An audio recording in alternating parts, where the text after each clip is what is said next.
Hi guys, Neil at Italia Autos here. Welcome back to another video on my channel, and in this episode I'm going to be featuring this 145. It is only a little 1.8, but the customer has had it since pretty much new. It has been off the road for a few years, so we do need to do a little bit of recommissioning to it. So let's have a look over it, let's see what needs doing, and then we can crack on fixing it in another episode.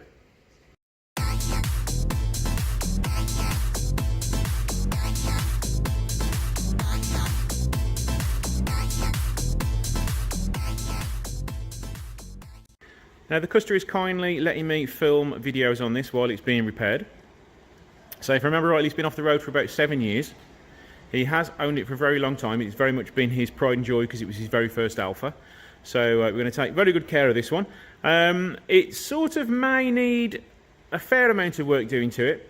The customer would like it to be on the same level as my 145, but we'll see how much needs doing to it. So let's have a look around it. Start with the bodywork and see if anything needs doing here. Other than needing a good wash, it shouldn't be too bad because it did have a full repaint a few years ago. So it may only need a good clean and a polish. Right from the off, it doesn't look too bad. The paint job seems to be really good. It's very smooth indeed.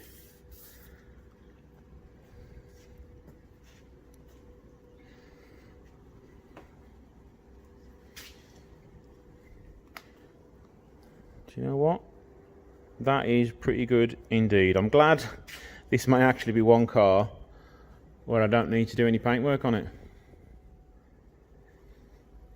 Oh, is that a scratch there? Yeah, it looks like a scratch. So we'll see what we can do with that. It may, if we can get a good colour match, just touch it in and try and get that scratch to disappear rather than repainting that whole panel. But yeah, the exterior seems okay. The wheels and tyres are going to be coming off the car. We do have some special ones to go on, as you probably see in the boot of the car, but I'm not going to show you those. They're going to be a surprise reveal for the end. But yeah, the exterior seems okay. I can't really pick it apart. Normally I've got 20 million faults that I want to repair on it, but this isn't too bad other than needing a good wash and a polish. So the interior, it has had an upgrade done to it with the leather seats and door cards. They are my favourite style ones where you've got the red stitching in the front of the cards. Nice black leather interior in there. It does need a little bit of recolouring here, but that's nothing major at all. He did have a new steering wheel put on it a few years ago, so that is all mint. We do have an airbag light on. So I am going to need to repair that, and we're also going to need to fit another stereo as well because he wants another stereo fitting. And I've just spotted, no, we're all right. I thought the clock screen had gone, but it's the old style.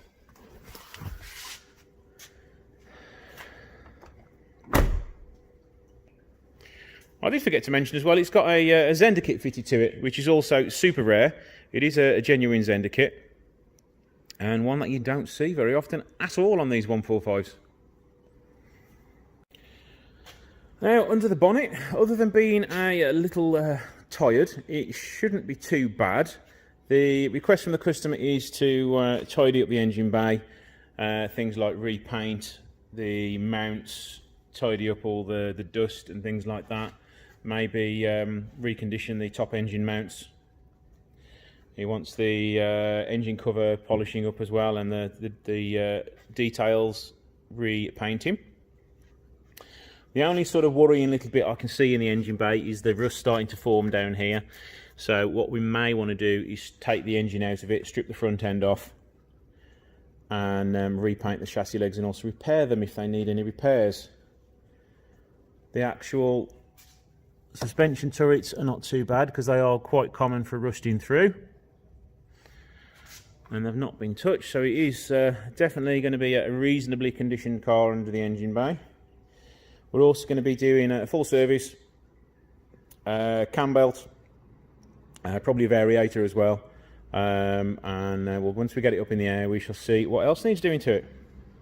While I'm thinking about it, has anybody managed to find a solution yet for these braking? I know you can glue them in, is there anybody out there selling reproduction versions or even 3D printed ones? So if you've got an idea of where you can get the bonnet stay clip from, let me know, because I would love to buy a bulk batch of them. Now we do have a few issues engine starting and running wise. As you can hear, the starter motor is catching every time you start it up. We've got the airbag warning light on, and the alternator is intermittently failing. When I first pulled it into the unit the other day, the battery light was flickering and going off. Now it seems to be on permanently, so we do need an alternator refurbishment as well. But for an old car, it's quite low mileage. It's only done 96,000, and that should be sort of over 200,000 now if we go by our average mileage. Everything on the inside is nice, clean, works. So there's not really much to do in here apart from fit the stereo and fix the airbag warning light. Let's start under the arches now we've got it up in the air. We have got some rust forming behind here. More than likely by the time that's rubbed down, it will want a little bit of welding. The inside, the turret isn't too bad. We do have some spots of rust coming, but not too bad. That's actually really good at the back there. It's not too bad at all. I won't go over the rear arches because they're all full of plastic arch liner and you can't see anything. So let's just get to the front at the now. Yeah, again, it's going to want some more rust repairs there. Let's turn the wheel round.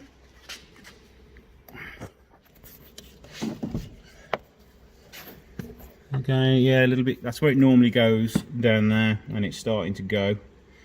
Also with 145s, it goes behind the arch liners here and here, so I am going to want to pull the arch liners out as well. So far not too bad. It doesn't need much welding, which is a good sign, because 145s, they're ridiculous for going rusty underneath the arches. So let's get it up in the air. I honestly haven't seen the underside of it yet, so I don't know how bad it is, so it's going to be as much as a surprise for me as it is for you. Okay, it's in the air.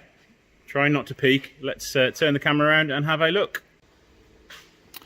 We do have an oil leak down the front of the engine. That is more than likely rocker cover gasket causing all that. That's no hardship at all. We do need to repair or replace the bottom of the bumper mounts. The lower chassis leg at the front isn't too bad. We need a radiator desperately.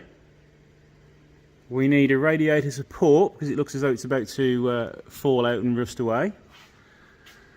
This chassis leg isn't too bad again, but yeah, it does need looking after before it gets any worse, especially if the customer's going to be keeping it for such a long time.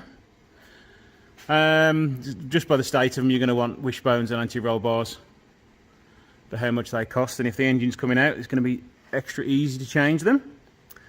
Front exhaust pipe looks okay. Let's follow the rest of the exhaust down. We won't look at the floor yet. The cat outer cover's starting to rust away, but that's nothing major.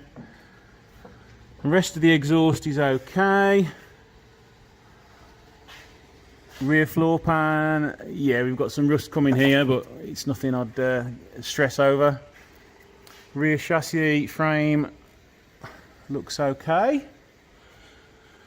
Let's get to the floor. Oh, it's not that bad. Is it that bad? I don't know yet. What do you guys think? It's original, most of it. It is. Oh, has that been repaired?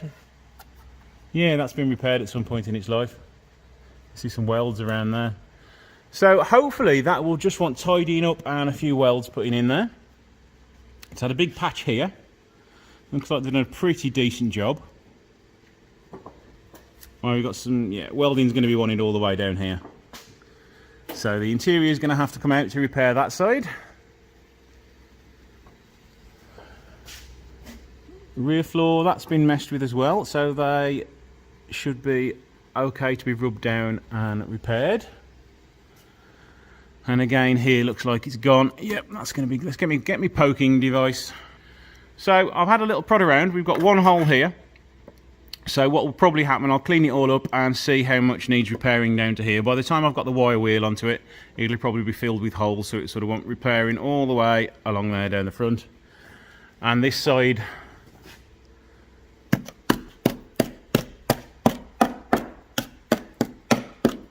is still fairly solid. So yeah, it's just two large patches at the front which need doing. Yeah, right. Front subframe isn't too bad. Could do with a little bit of refurbishment, but that's no hardship. Brake pipes, they're okay there. Let's check the rear brake pipes where they're common for going. That's okay there. And they're also common for going up there, but we can't see too much of those. So yes, not too bad. I almost forgot to go over the rear subframe. Yeah, we're going to want distant pads because they are quite corroded. We're going to want some rear shockers.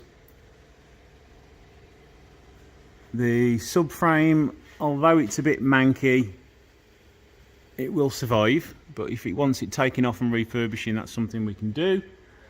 This shocker again is very rusty indeed, so that's going to want to come out. The rear arms are not in bad shape at all. And distant pads at the front. Yeah, they'll be coming off because they're all very corroded. So there we go. All in all, it's pretty much a good result on this one. It's not too bad at all. It has been very well looked after throughout of its life.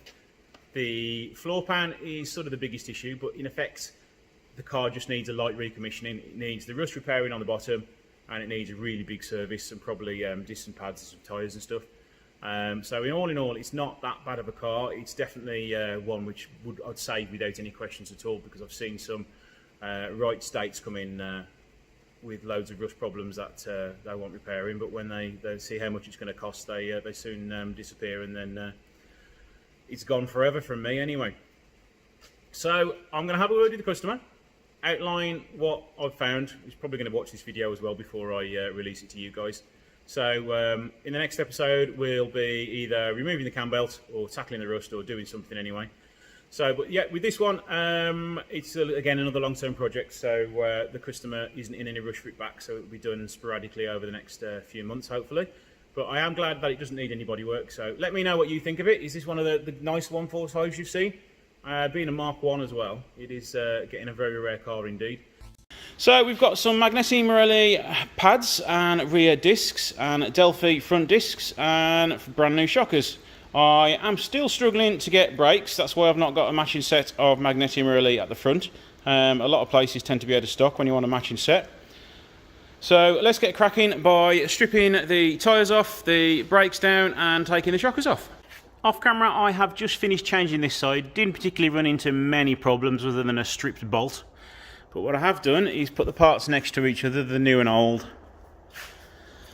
As you can see, those brake pads were not wearing evenly. They were all corroded, pitted, along with the discs. That's what they should look like. And although the shocker is still working okay, you can still push the pressure down on it. And it comes back up quite nicely. It is about to develop a hole for how badly rusted that is. So it's a very good job we've changed that, otherwise that shocker would have been leaking quite shortly.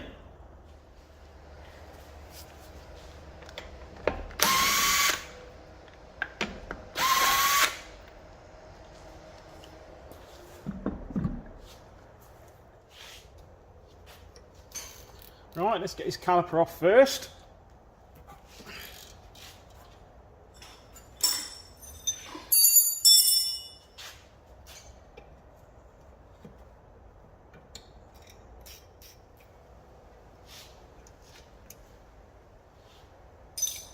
Now, I started this job, I have left the handbrake off, and I've also taken the top off the brake fluid reservoir. Just so it makes things a lot easier to get the caliper off.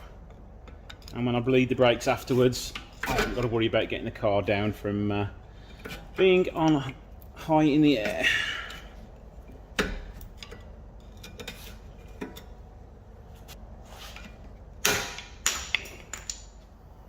Let's get the disc off with the 12mm pins that hold it in.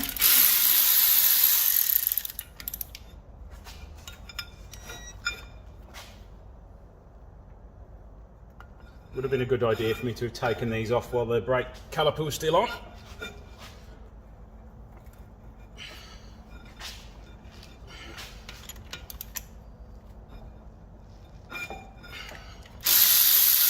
We got there in the end anyway.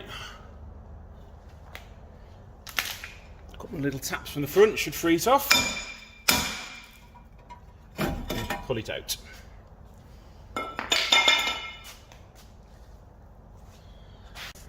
Now we need to get the shocker off. There's a little sort of plastic casing there. We need to take that casing off so we can then get the 15mm socket in the hole onto the nut, and hopefully it comes off in one piece, because if it snaps we are in trouble. And then the only other one we need to take off is at the bottom there, which is a 19mm.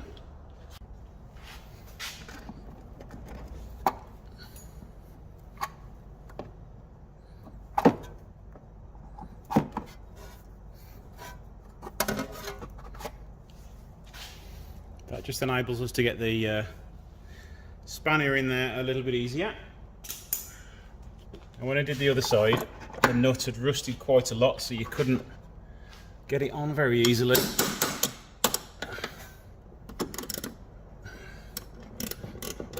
If you just spin it a few times while it's not on, it might remove some of the rust. And then I've lost my hammer. And there's my hammer.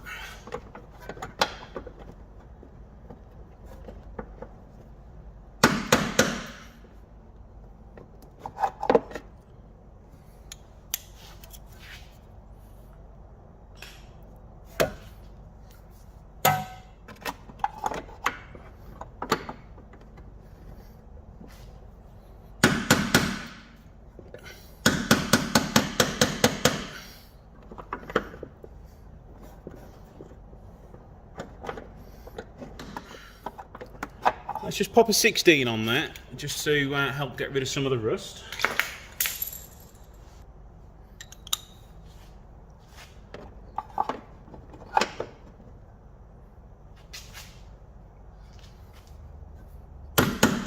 See, that's gone on now. I'm not going to put any force on it, I'm just going to twist it left and right to clean some rust off the thread, off the top of the nut.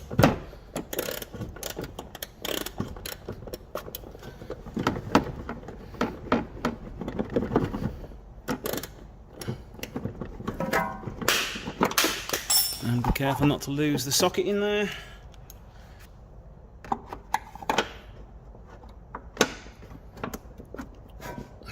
Still doesn't want to know.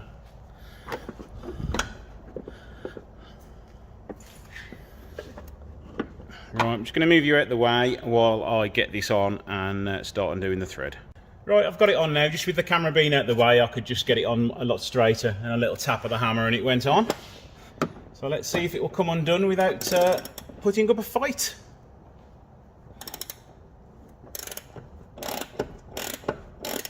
Now what I've got to be very careful of as well is not to lose this bolt within the chassis rail, because this is the chassis rail here and the subframe's the other side of it. What you suppose you could do is put some cloth below it, so if it does drop it's not going to really go anywhere, but I'm going to be super careful instead and watch me drop it anyway. Okay, so that's loose now. Let's get my Sealy ratchet on the end of it.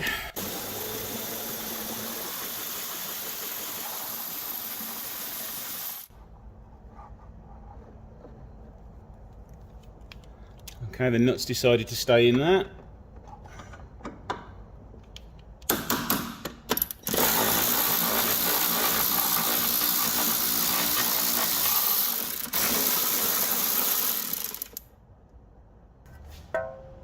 Okay, the bolt's quite far out. Right, what I'm doing, I am just going to raise this up a little bit so the bolt straightens up and comes out a little bit easier.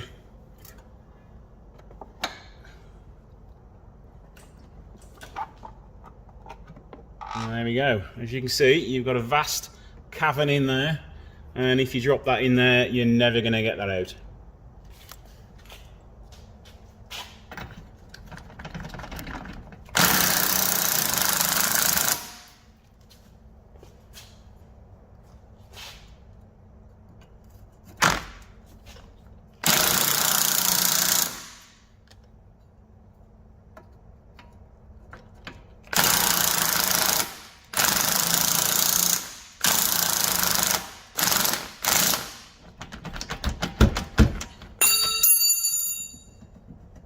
Let's clean that thread up a little bit so it doesn't want to come out.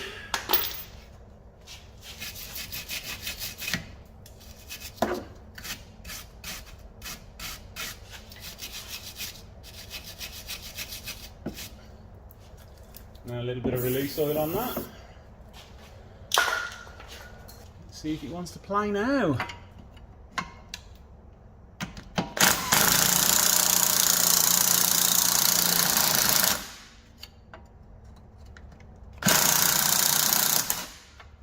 Alfa in their wisdom have put a square end on the bolt so you can't grip it properly.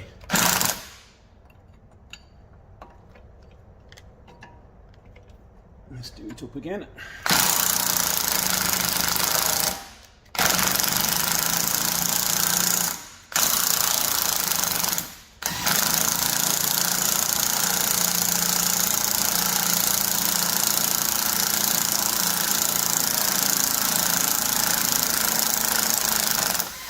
Oh, that was tough.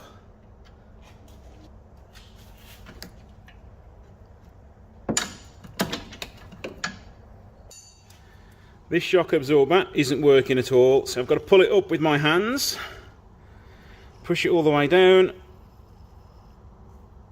and nothing, it stays there. So the damping in that shocker has totally gone. So that's for the scrap heap.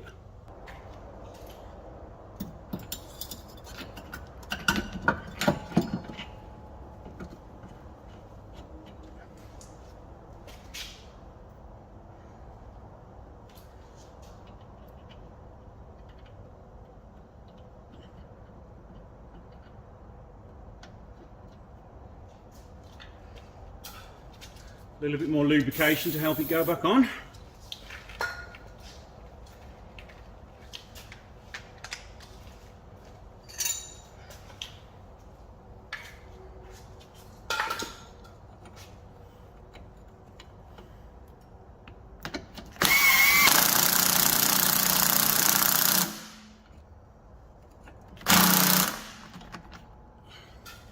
Now what I've done here, I've used the transmission jack to raise the rear arm.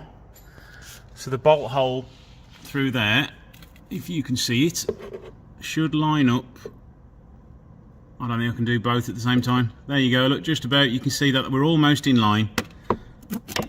So now I can just push the bolt through the hole and hopefully get it in one shot without dropping it.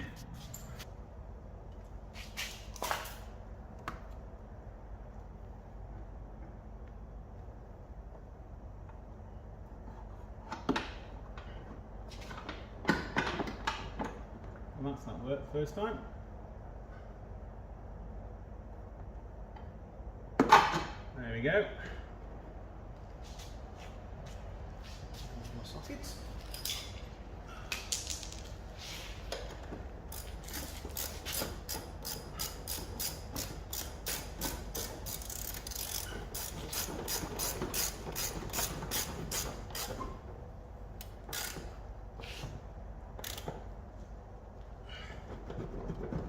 Try and get it off without dropping a socket in there now.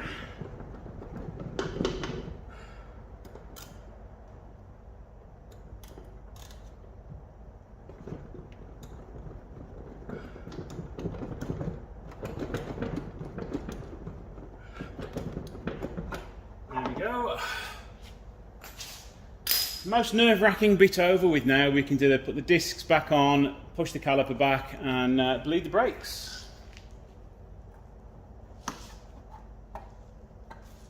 Cover's gone back in.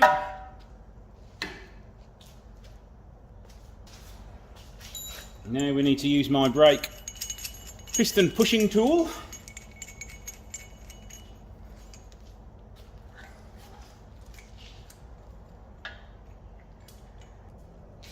What I'm going to do as well is open the bleed nipple because it makes it a lot easier to push the caliper back. And as I'm bleeding and cleaning the brakes up anyway, it doesn't matter if we lose a little bit of fluid.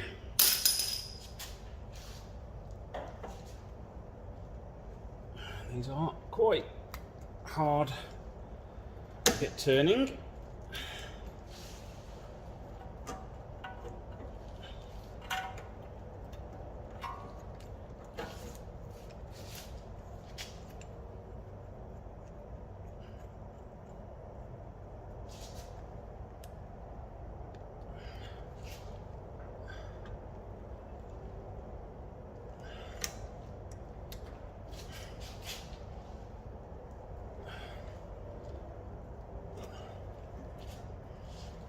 I did check the brake fluid on the other side, and it was definitely rather discoloured and old, so I might as well get the fluid changed at the same time while the wheel's off, because then the rear end is pretty much finished when it comes to putting new parts on anyway.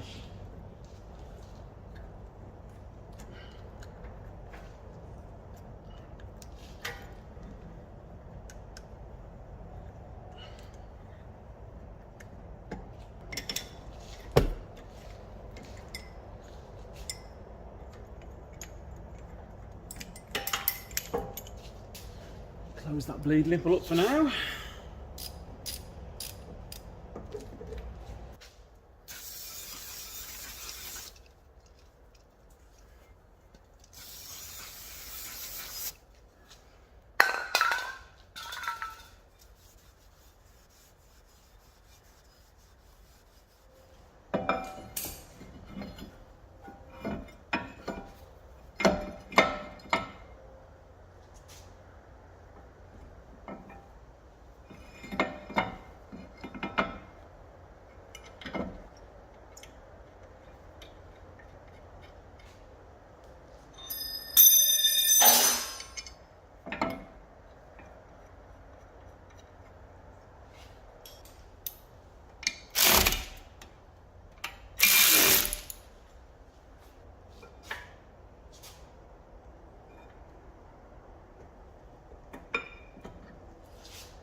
Now, I don't know whether you could see that on camera, but I've just been bleeding the brakes, and if you've seen the fluid going through, did you manage to spot the fluid change colour? So we know that the new fluid is there. So that's the brake all bleeding now, so we just need to close it all back up again, put the wheel on, and then we can move on to the front brakes.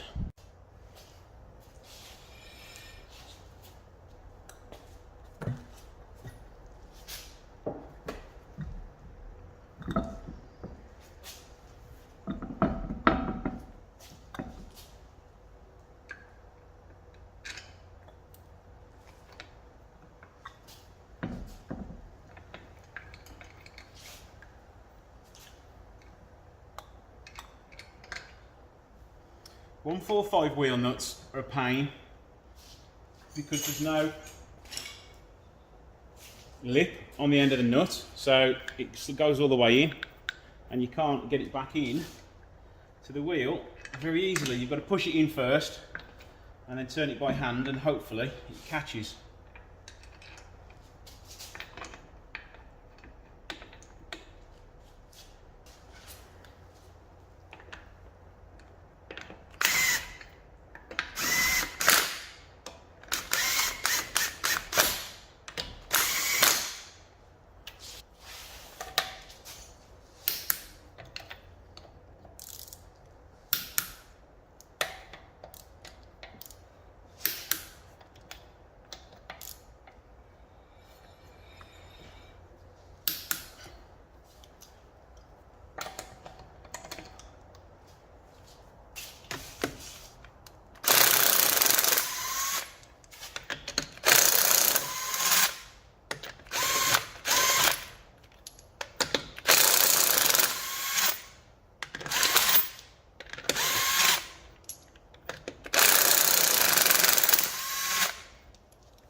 First time I can have a proper look inside this arch as well.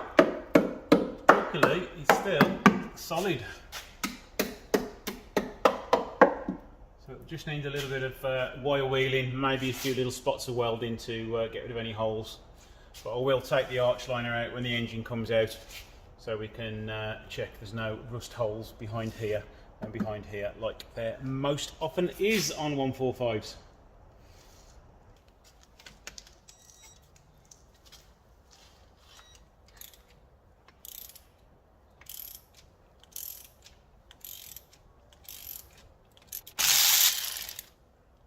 It's got a very long thread unusually.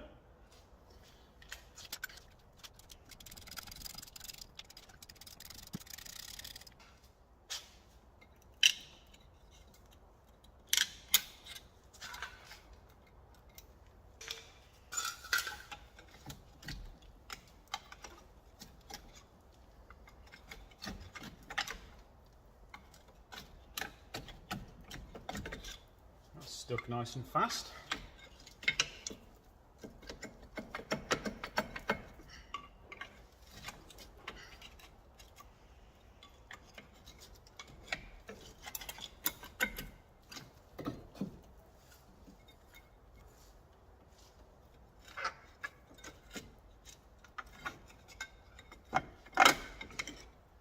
What I'm just doing now on the back of the caliper holder, I'm just undoing one of the bolts and loosening another one off so I can then get the disc out and get the new one in.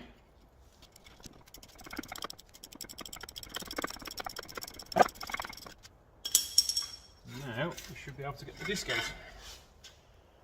Now before we bother putting anything back together, let's push this piston back in.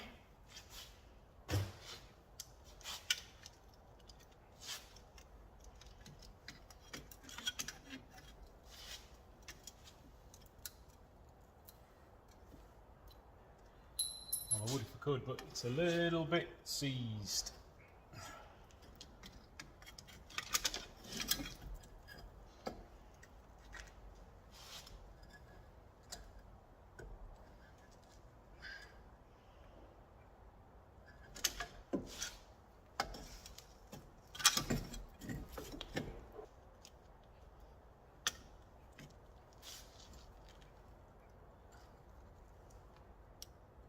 Okay, right, we may have a faulty caliper here. So what I'm going to do is remove the caliper off the car and see if I can get it to free up in my vise. Now let's see if it will play the game.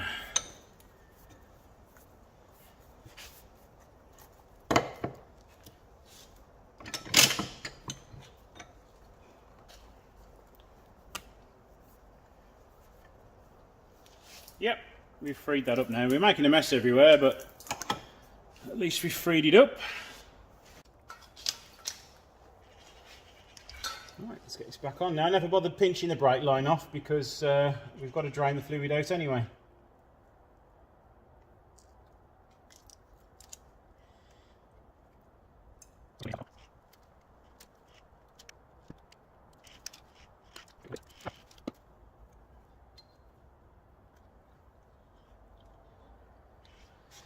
There we go, that wasn't too difficult.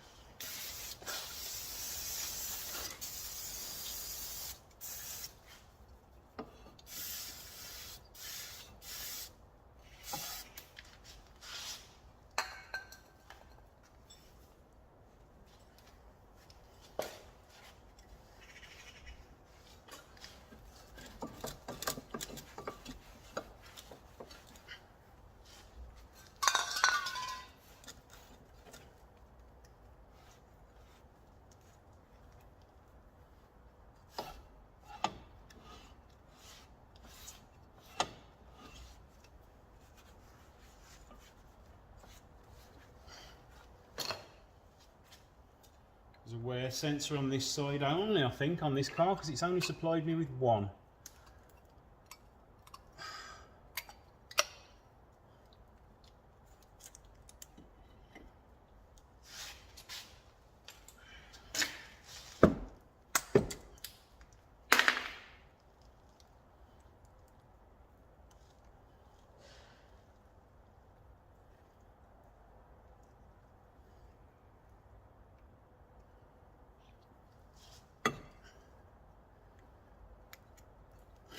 That's all plugged in.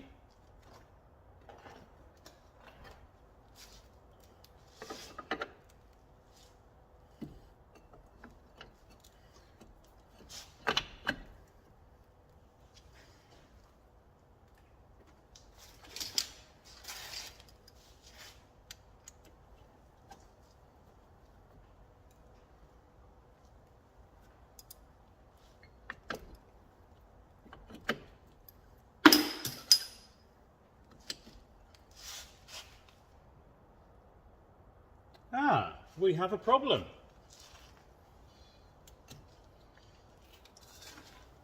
We have been supplied with the wrong size discs.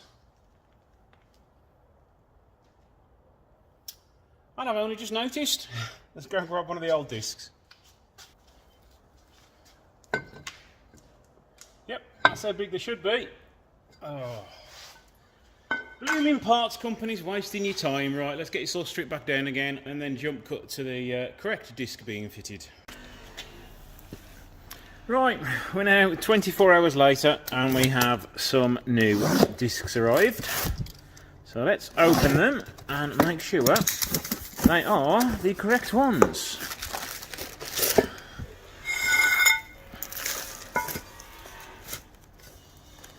When they appear to be correct. Right, let's try and get one fitted now.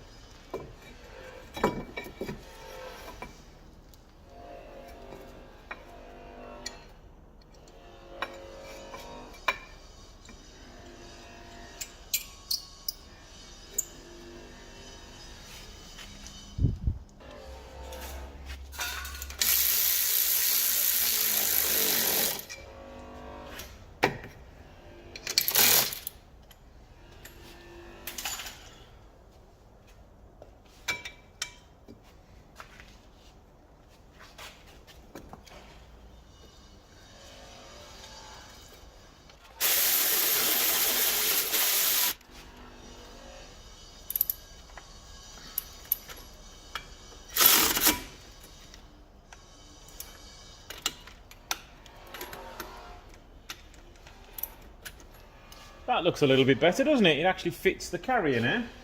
And now, in my tantrum yesterday, I thought I'd lost a brake pad, but I haven't. There we go, that fits much nicer now. Can't believe I missed it yesterday when I was putting the disc on. I think that pin there sticking out a bit to the pad isn't going right against the hub, so it's getting stuck when you go around, but once you put the wheel nuts on, I'd imagine that will be fine. Clean the back of that disc properly.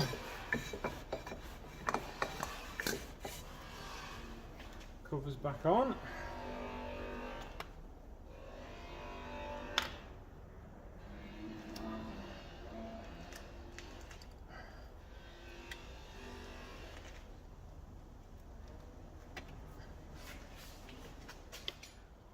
What I'll do on this one is zoom in a little bit and see if you can tell the colour change.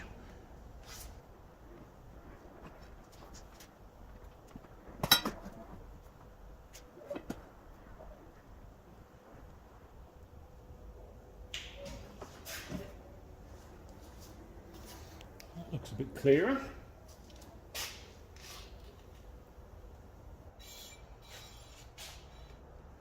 In this episode, we're going to be working on the 145 again. We are going to be restoring the floor this week. So let's have a look underneath it and remind ourselves of how bad it is.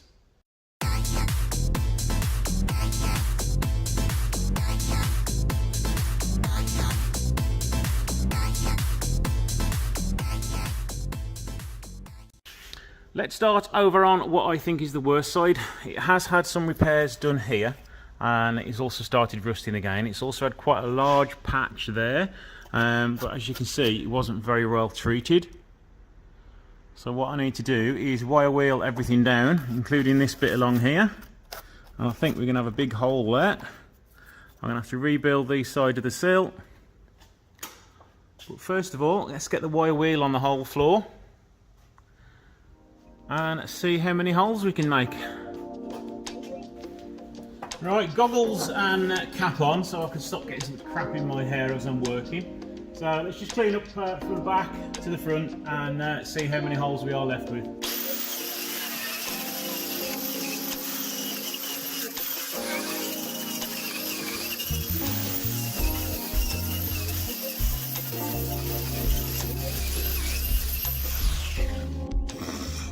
Horrible stuff doing this. It's so dusty work. So what I found up here, where he's had some repairs in the past, there is a ton of silicone sealant in there. So let's pull some of this out, and you can see what he's done is he's just plated inside the car and not cut any of the old rust out. I've also done this side. A nice big plate there. None of the rust has been cut out.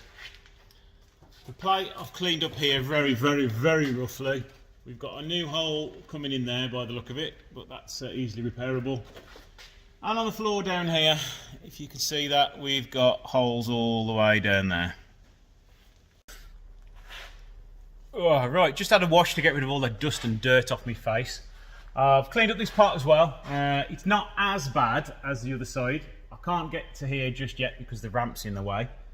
So we've got hole here, but to be honest, by the time I've cleaned this off, there's going to be holes there as well. So I'm probably going to cut it out all the way along, probably back to here.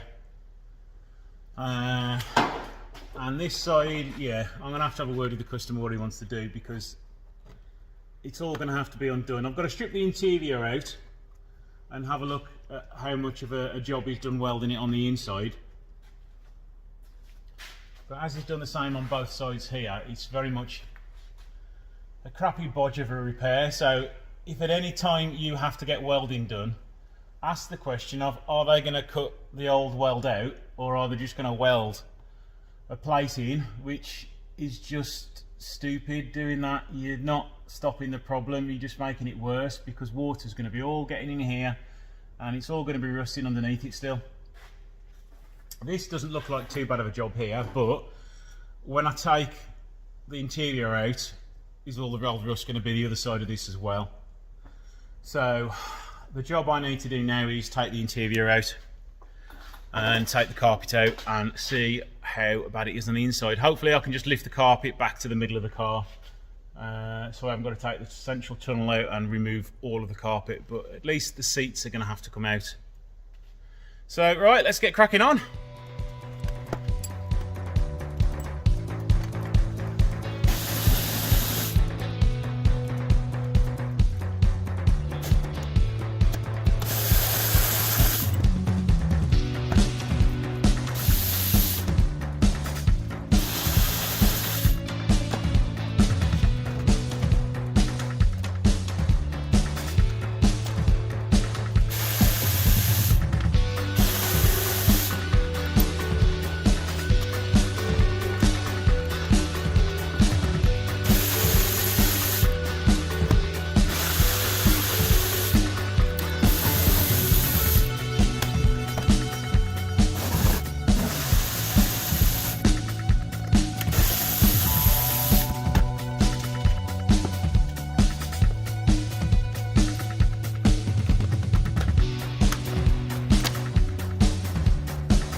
Right, yeah, as I thought, he's just welded a plate from the inside. I mean, he's done a good job, but why not just cut that rust out?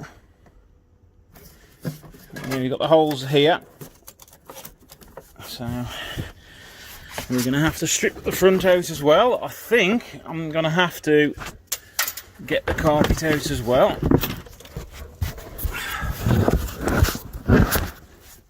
There we go, 20p off the customer's bill. There we go. Right, now this looks as though it's been getting wet from the inside. You've got all that which has come off. So, that has been repaired. So why has that gone so bad?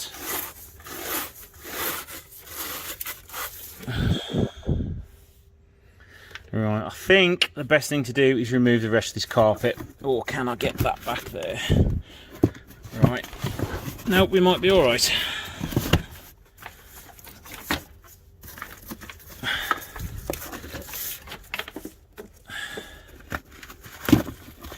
Right, that's all disintegrated to mush. So has he just plated everything from the inside and not cut anything away? Right. Yeah, because you can see a big plate's been welded in there. In there as well.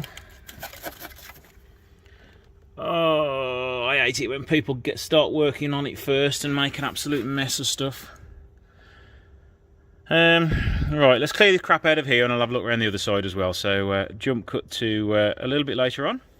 Right, I have removed the carpet from the entire passenger side and we have moisture in here, lots of it. So I don't think this has really been outside in the entire time it's been stored. So it is a little bit concerning that we've got this moisture here. This sound deadening is no good. It needs ripping out because it is absolutely sodden. So I will have to get something similar to go in there.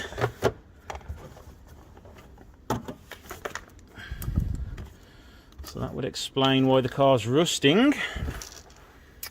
So what I need to do now, because this part hasn't been touched, is remove all the wiring loom out of the way. Remove that floor covering down there. It looks like it's been out at some point before because we're missing a bolt off there, but we've got one on there. So yeah, more investigative work needs to be done. What I'm hoping is the water's leaking through the wing mirror seal up there and then down into the car.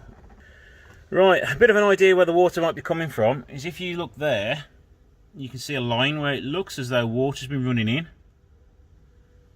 So it could have been coming from the windscreen or the scuttle which is up behind there where the washers are. It could be leaking in through there, or it could be leaking in through the door seal. So we do need to look into it a little bit more as to what's going on, but I've got to strip things back a little bit more to see what it's like under this sealant.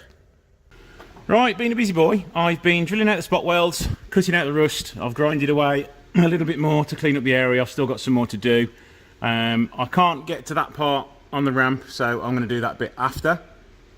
Just going to make sure I've lifted all the wires out the way, which I almost have. There's another one here to put it to. Yeah.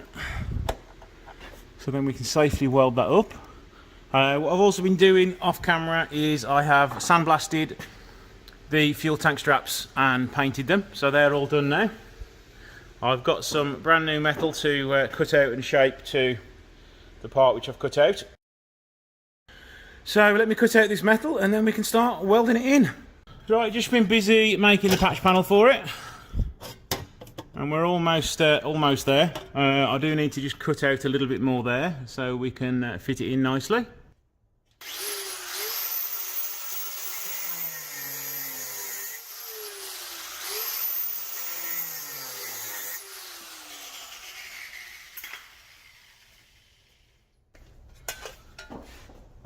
Right, okay, now got the patch all cut out. I've hammered it into sort of a rough shape to go in there. I'm not a metal worker, so it's not perfect. I've got a little bit of an overlap here, so we can get a good strong weld. Let's just try and pinch this together now. If I can get my hands on it right.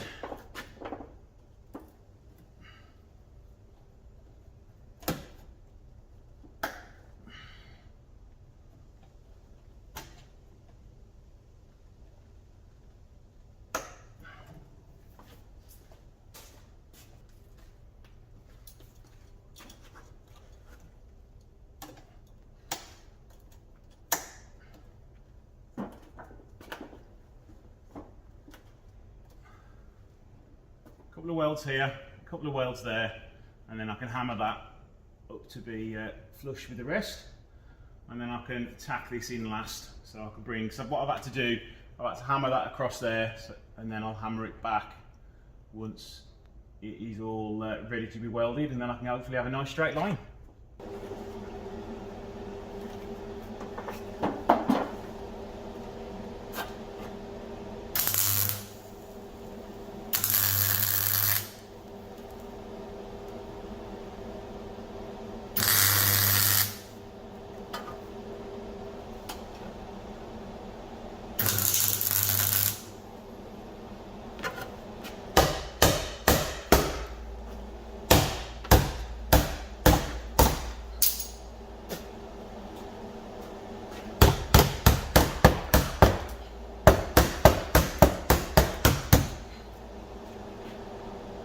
Right, patch is now tacked into place. Leave me to weld this up and I shall see you in a moment. Right, first step is done. Welds are not the prettiest. I will be grinding them down a bit because some of them are a little bit large. So what I need to do now is hammer this seam together and then we can spot weld that.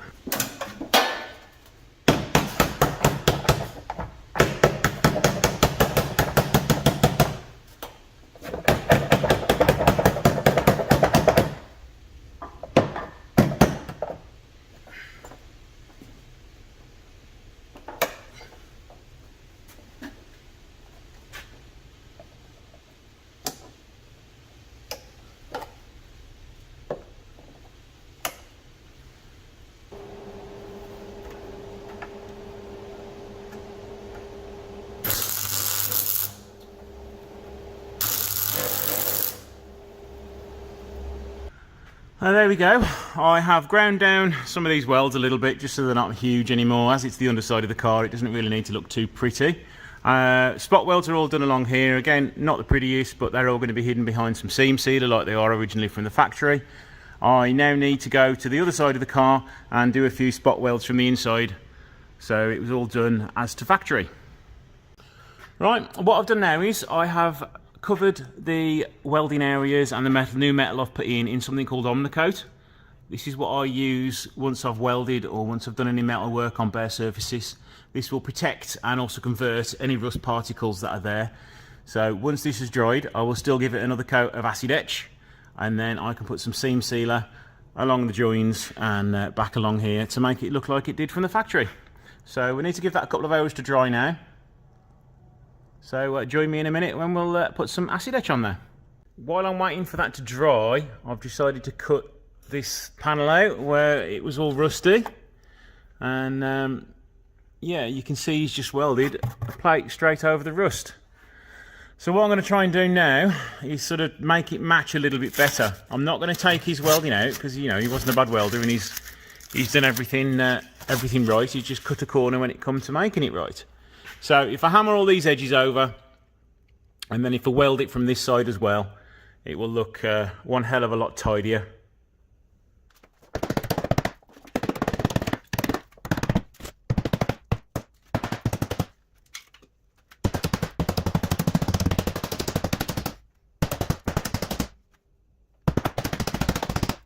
That's a little bit better. We've got some edges around here which are nice and tight, or we just get a little bit tighter. But the main problem is here, just bending it all over the right way. So I'm going to work on that a little bit more, clean all this rusty area away, and then get welding again. Right, welded all that up now. It's not the best job in the world, but it looks a darn sight better than leaving all that rust there. I do want to just tack that hole up there, which is where the from the factory. So we'll get rid of that now and give some more rust proofing on it, and then we'll move on to the next patch.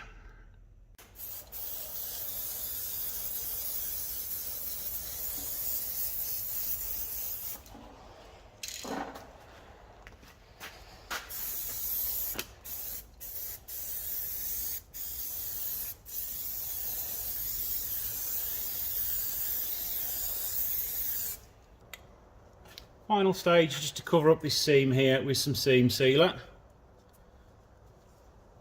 It's going to put a nice layer on first and then it'll get smoothed out after.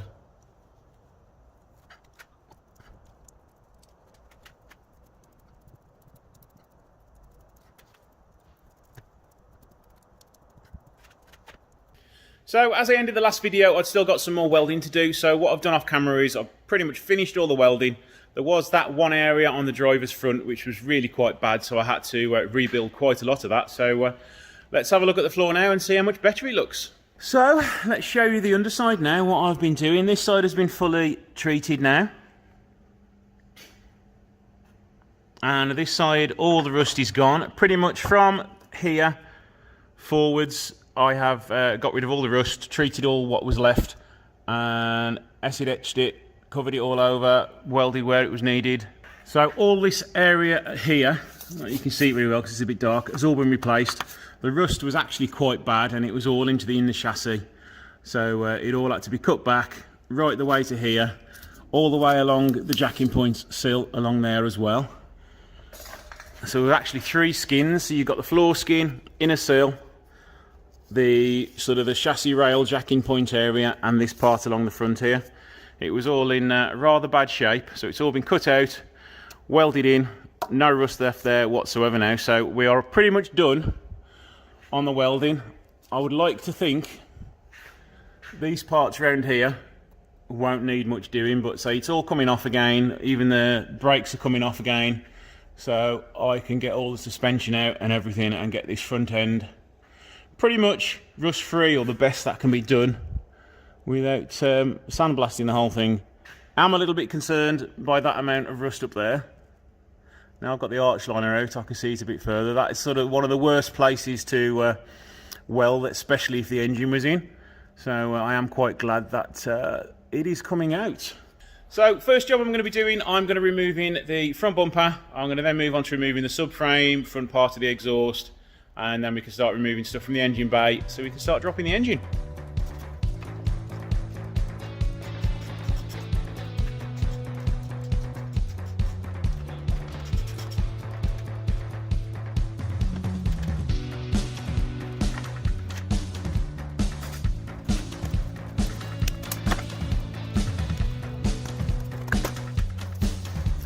And removing this front grille, there is a crack here already, so hopefully it doesn't break anymore.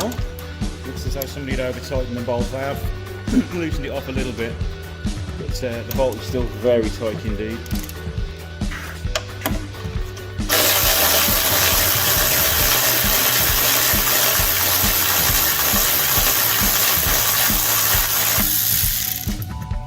Well, that one's just spinning, annoyingly.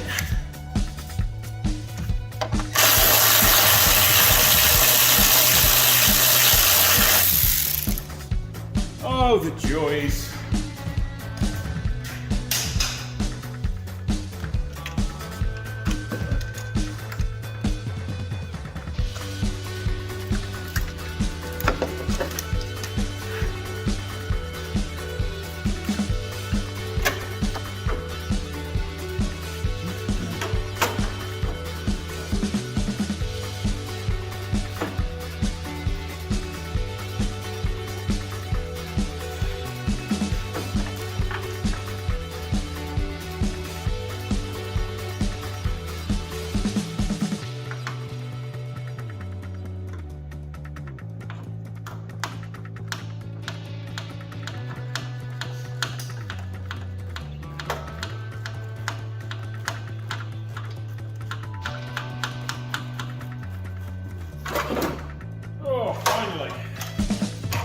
Half an hour to remove the grill.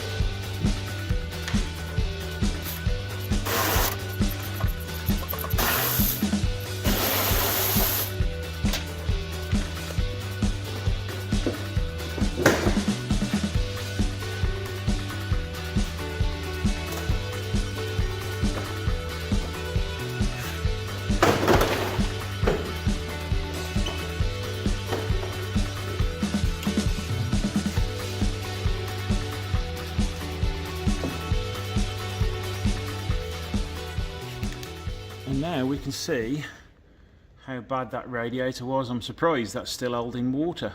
In fact, it isn't, it's leaking a bit there, look. The rest of it isn't in too bad of a shape. Some rust coming there. It's not too bad around here or around here. So let's remove the radiator support, drain the coolant out of it now, and then move that radiator out of the way. Doing it in a different order than I said, but I'd rather just strip the front end down and see what we've got to deal with first, I think. Now, what's the betting? All 4 of these bolts snap off. All 3 of them, because one's already gone.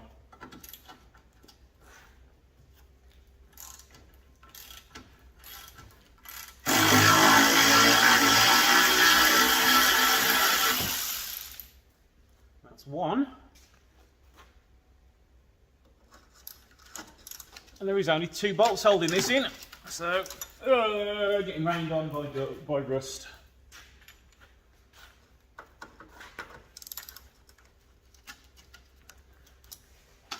Oh, that's tight.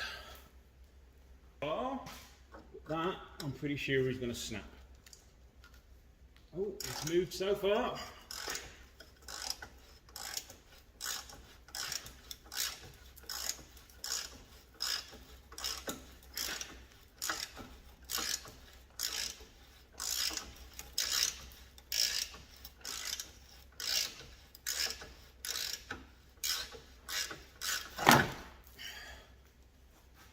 Whew, 2 bolts, no breakages.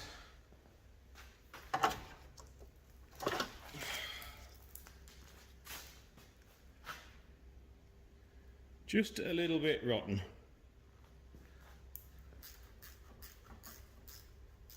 So that's how bad the radiator's gone. I've separated it from the bottom of the radiator.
That seems to take forever. Right, before you all ask, well, why didn't you just unbolt it from the other side of the cat? The reason I didn't is because that bolt ain't going to come out. And my initial thought was, oh, it'll be quicker just to push the flange out. But no, unfortunately, it was more difficult.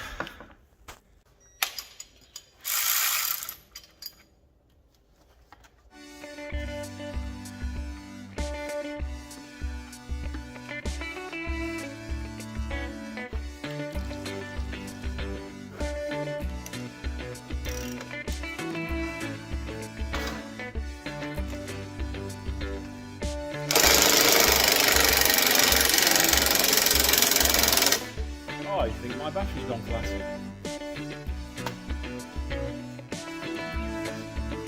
Try again.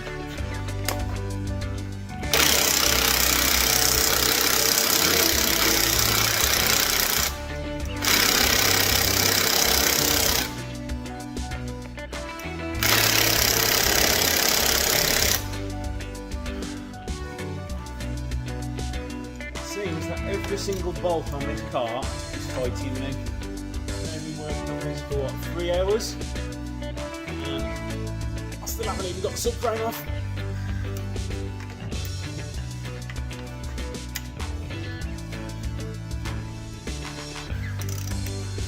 Right, try again now, loosen that one up.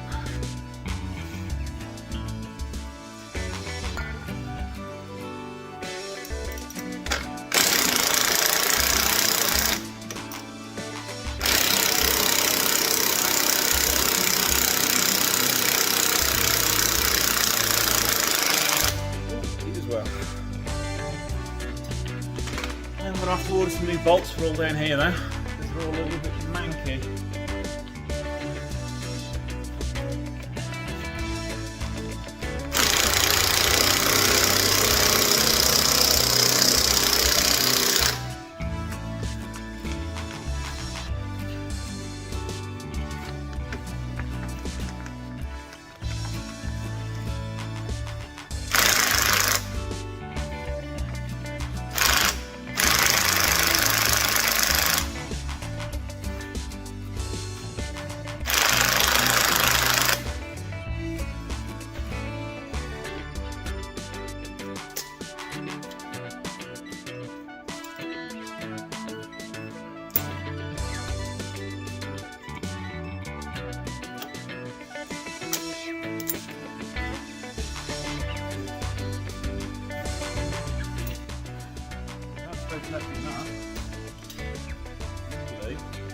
Not damaged the thread on that.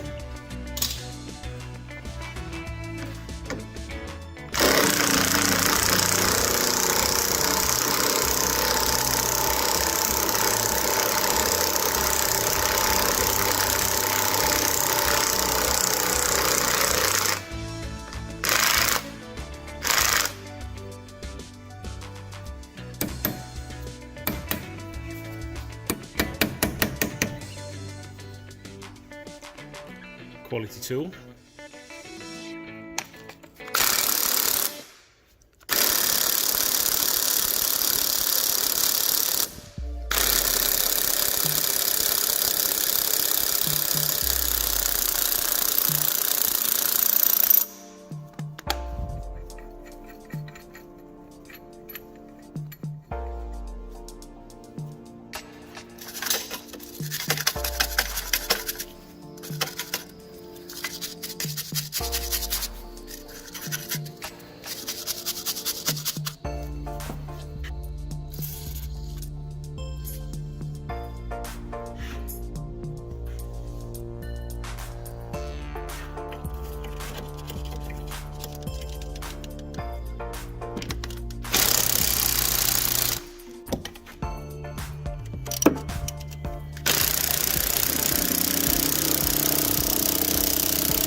I think the threads have gone in that one too.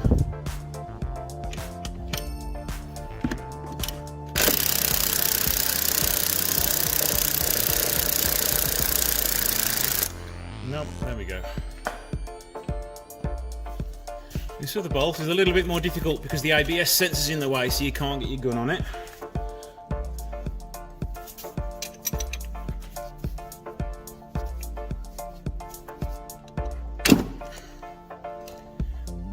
That was my finger.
many bolts in place as I can so none of them go missing.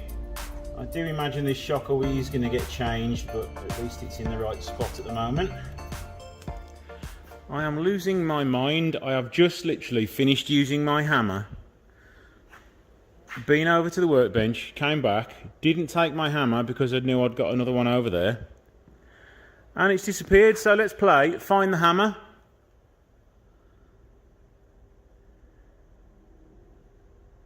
I'm losing my mind. Yeah, found it. I did bring it over to the workbench with me and I put it in the drawer and shut the drawer. I'm an idiot. Right, both hubs are now off. They're now cable tied up to the spring, so I'm not stretching any of the cables or hoses. That side's up as well. So now it's time to get the subframe off.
Don't forget, it's 3 positives here which go together on the back terminal, not just the one. Let's undo the heater matrix pipes.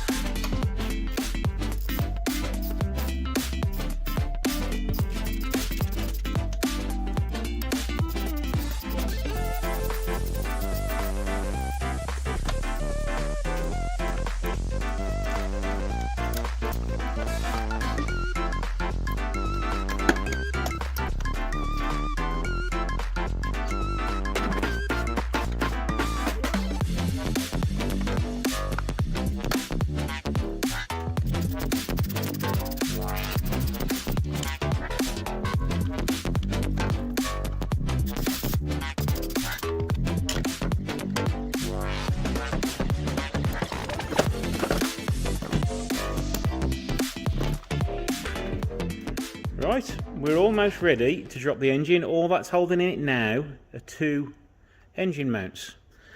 I've undone the clutch slave, I've undone the heater matrix pipes, I've undone the front pipe here. All the gear pipes are undone. I've taken the earth off. The power steering pipe should stay still when the engine drops.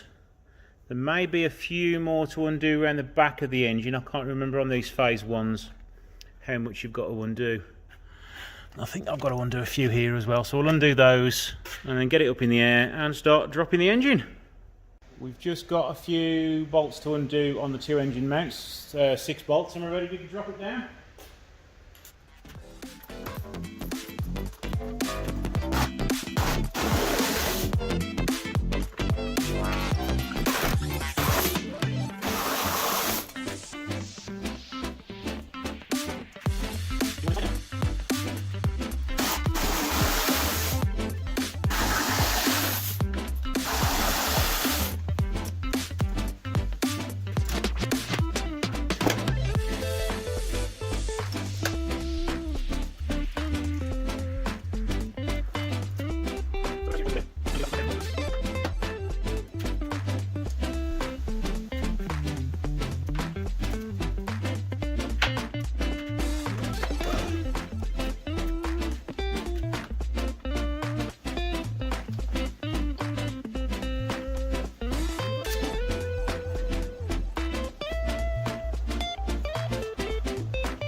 Now, I did forget that Alfa couldn't make connector blocks back in the early 90s, and you've got to literally remove pretty much every single piece of wiring from the car. So I had to remove the coil packs, injectors, connectors, throttle body connectors, everything.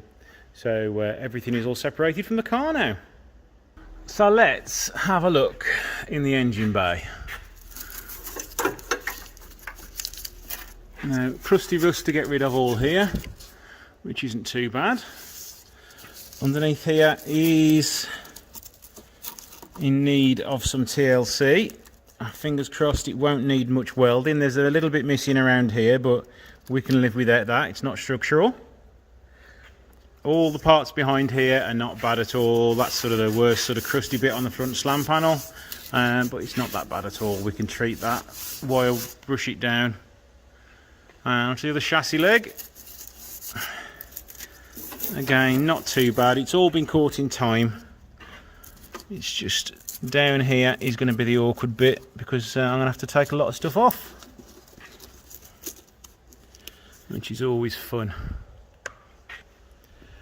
I do also have a ton of parts which I either need to clean, sandblast and get powder coated or painted. The exhaust hasn't, that's just got to be moved out of the way. The radiator support, I've got to take a few clips off that to transfer over to the new one. And I have to get the car off the ramp onto my trolley so I can then get it into the back end of the booth out the way so I can continue working while everything else gets done. So it's been quite a busy sort of, what time is it, 7 hours I've spent doing this today. It's taken me sort of twice as long as I thought it would because of seized bolts, so it wasn't that bad at the end of the day really. So what I've got to do now is I've got to lower it onto my trolley, which is there, and get it off the ramp now so I can continue with my work next week while everything gets done.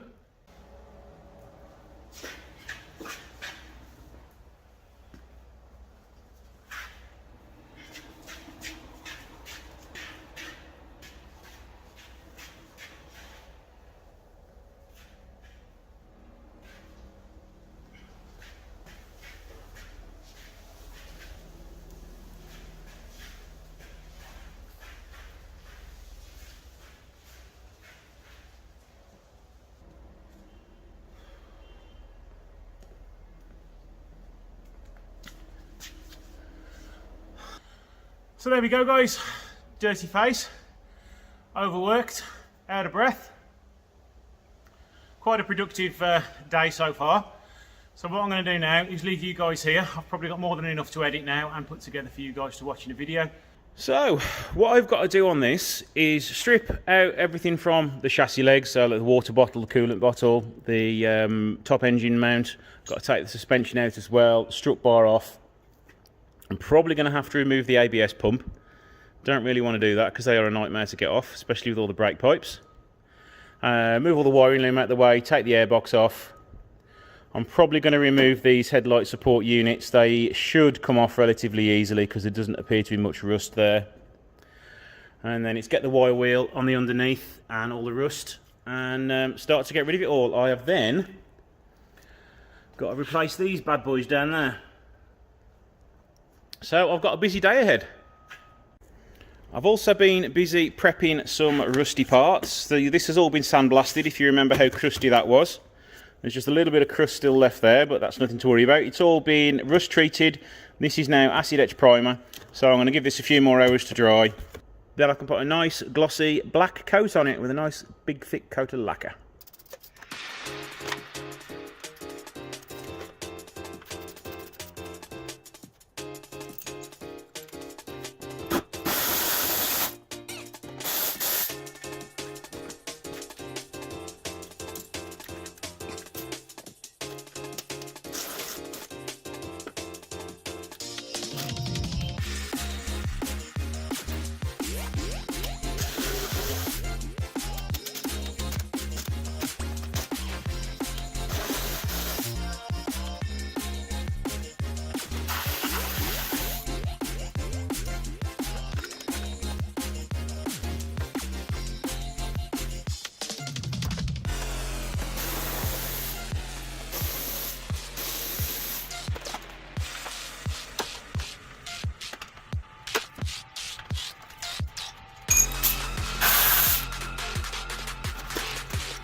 mental note for myself, I'm putting masking tape over this because I know it's not a used connector. That's the connector for the headlight washers on the Cloverleaf version.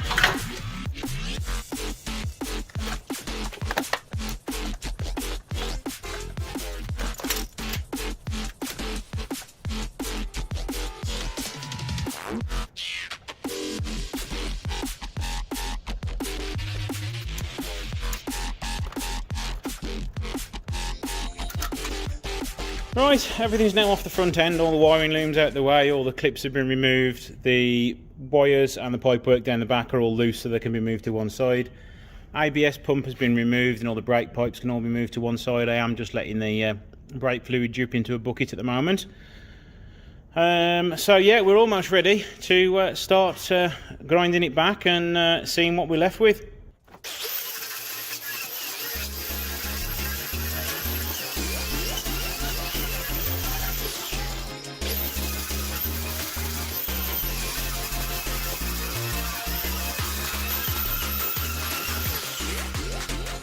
Well, that's the worst bit down there, and at least it's not holed. It's very corroded, but it still feels very solid and no holes have come there, so we should be able to get away with no welding in the engine bay at least. So let's crack on with the rest of it. So I have been a very busy boy yesterday. It is now the following day, and I'm now at the point where I can almost get the car primed.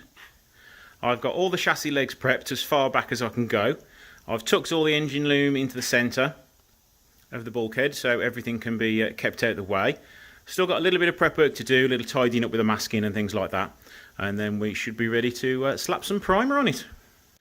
So it's now Sunday late morning. I've been working all weekend on the 145, getting all the engine bay in order, ready to put the engine back in. So let's have a little look around it and I'll show you what I've been up to. Let's start with the engine. Other than a cam belt, water pump and the alternator and starter motor have been refurbished. That is pretty much it for the engine. The engine cover has had to be sent away to be welded in a local company I use, because somebody over the years had decided to break it and then silicone it back together. So as I was blasting that, it all came apart. So that should all be done like new once I get it back, and I'll be refurbishing it. I have refurbished this front part of the engine cover. I've cleaned a lot of the parts up. Subframe has all been done to be like new. Radiator's all been cleaned up. I've cleaned the fan housing up, but it could do with doing again. It's a bit dirty on top still. I've also been busy refurbishing a lot of parts, but they are stored out the way so they don't get damaged. Got a brand new radiator support. Refurbished that, but I've trod on it, so I may have to clean that up again. Engine bay is all looking clean and tidy.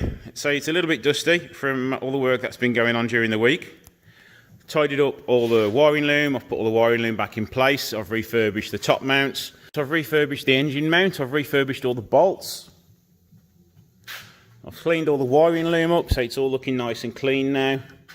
Cleaned all the air filter up. I have got to take these nuts out again and paint them because I forgot to do it. They are just bare metal nuts, so we don't want to leave them like that. So pretty much all that's left to be done now is to get the engine bolted in. So we're going to get that done now and get it hanging on its two engine mounts. Supported the engine and it's as level as it's going to go, so hopefully we can just pop it straight in, offer it up to the car and then get it all bolted in.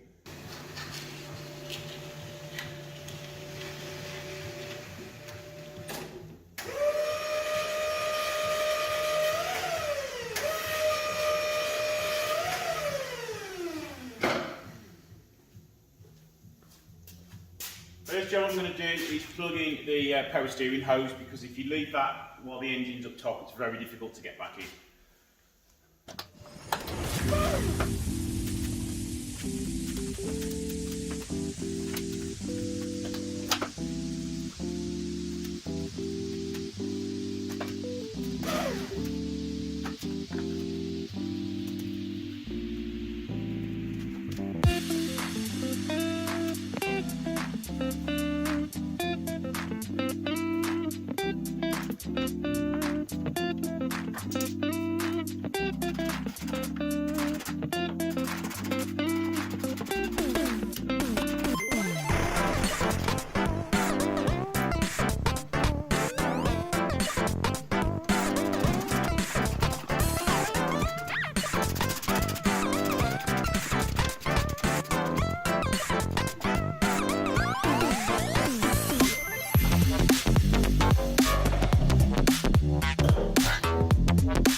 So, engine is back in now. Leave me for a few hours to button everything back up, and when you rejoin me, hopefully everything will be back in the engine bay.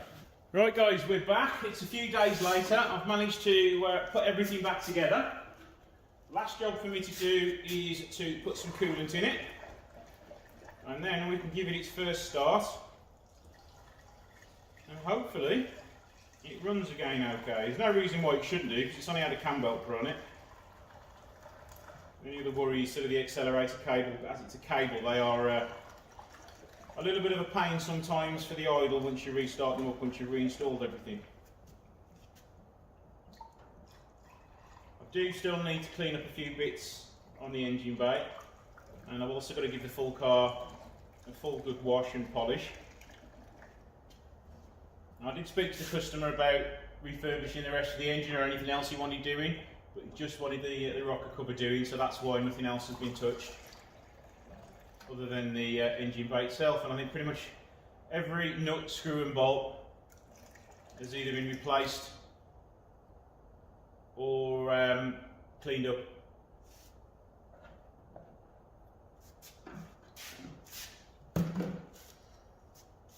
So now I think we are ready to go.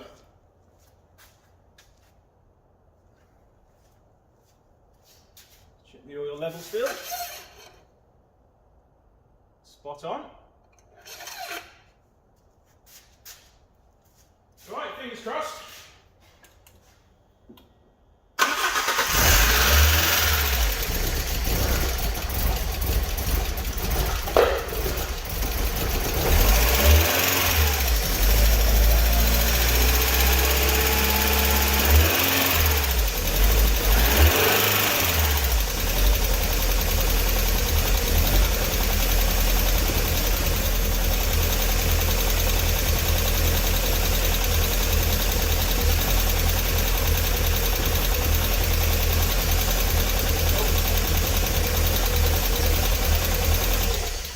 Vacuum pipe off, and for the life of me I can't see where it's got to go. Right, I just left that little vacuum pipe off there, that one right there, so it's all plugged in now. So we do need to sort the wiring out there and there. I've not put those back in yet either, but at least we know it runs.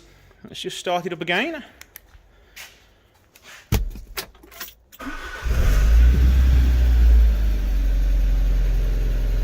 No warning lights by the airbag, so that's good.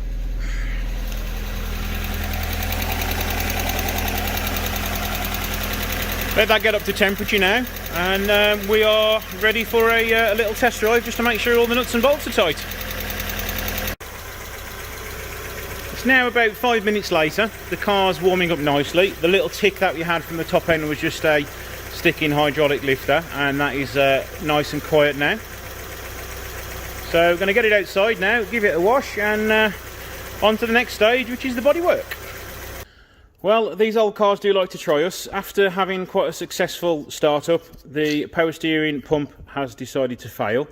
So after having the engine out the car, checking the power steering pump and everything else there, and it was all okay, put it back together, got it running, and the pump started to fail. So I'm just in the process of fitting another one, which is a great task because I've removed the alternator just to get the power steering pump out. You can do it from the top, but I thought, as being as everything's freshly painted there, that I'd do it from the bottom so I don't scratch any of the freshly painted paintwork.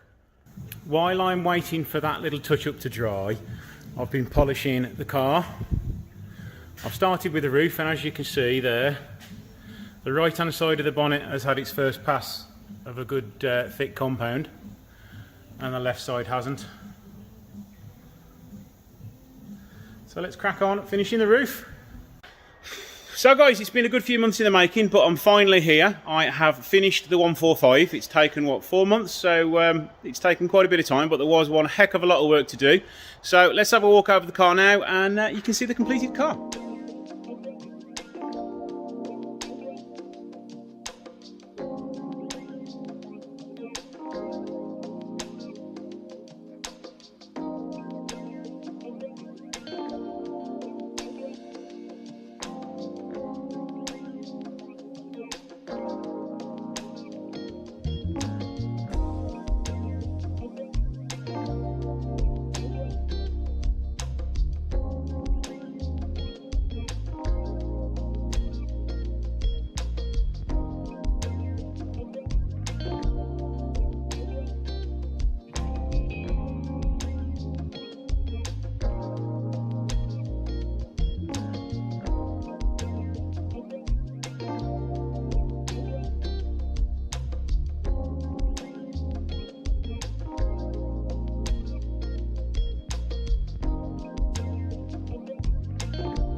So there we go, guys. One project, 145, totally finished. Thanks a lot for watching. Don't forget to hit that subscribe button, and I shall see you in the next video.